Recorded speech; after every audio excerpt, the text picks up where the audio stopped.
So let's talk about the price.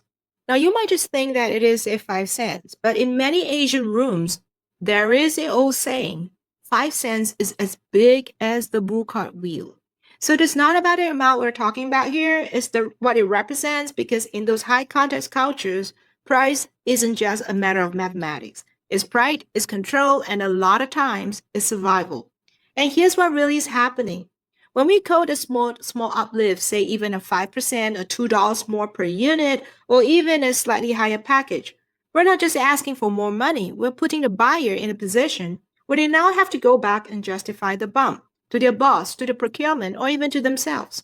And if they were to say yes too fast, they don't look decisive. They look weak. They look like they got played. They look like they didn't negotiate hard enough.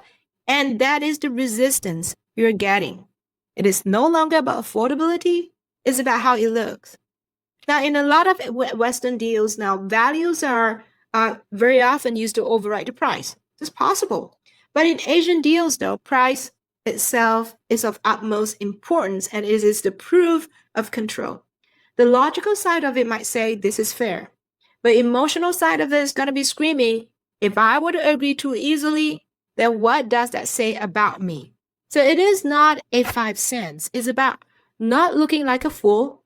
And here's something that nobody wants to say out loud.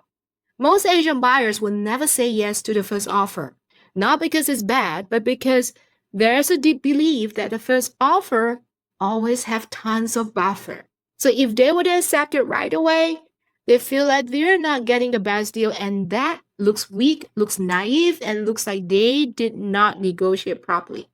So even if they want the deal, they're gonna push back, not because it's just a negotiation. It is the ritual of negotiating that protects their status. So how do we actually handle that? Now, first, we don't want to minimize the ask. Now, we say things like, this is just a small increment. That makes it sound like we're hiding a lot of things behind it. And that triggers a lot of doubts. Now, instead, we want to break down the value behind that. Perhaps we want to explain to them why the price is being structured in that manner, because it protects X, it delivers Y, and it ensures Z whatsoever. And then go one step further and help your buyer look smart of what they can bring to upstairs, right? We want to be able to explain to them how to position that internally. For example, the price increment, that little bump, is more for a value lock and is meant for somewhat of a long-term stability. In that essence, you're already arming them how to negotiate for you, and you're not just giving them the facts, you're giving them the cover that they need to go upstairs. So sometimes you will also get statements or replies like, let me review this internally. Now that is actually a silent internal debate that they don't say out loud. What they're trying to say is, I don't want to be the one to say yes and end up looking stupid if this thing fails. Or I cannot afford to make a decision that's going to cause the ROI and make me look incompetent. Now that fear can cost you your deal. It's not the pricing, it is not the value, it's just the fear of being blamed.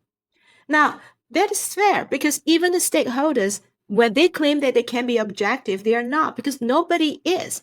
We bring with us personal beliefs, cultural wirings, and even emotional bias into every decision. So in Asia especially, that 5 cents is never just a 5 cents. It is a test, it is a signal, it is a fear of being seen as soft outplay.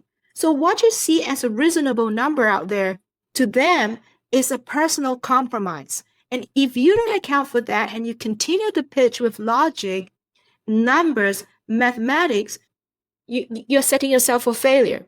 So the next time you hear a pushback on that tiny increment, zoom out and ask, what pride, pressure, or even politics might be tied to that number?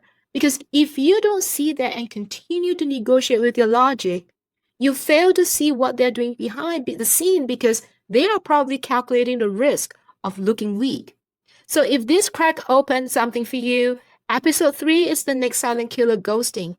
Now in Asia, it doesn't mean a no. It just means I don't want to be the person to say it. So subscribe, drop a comment, and I'll see you in the next one.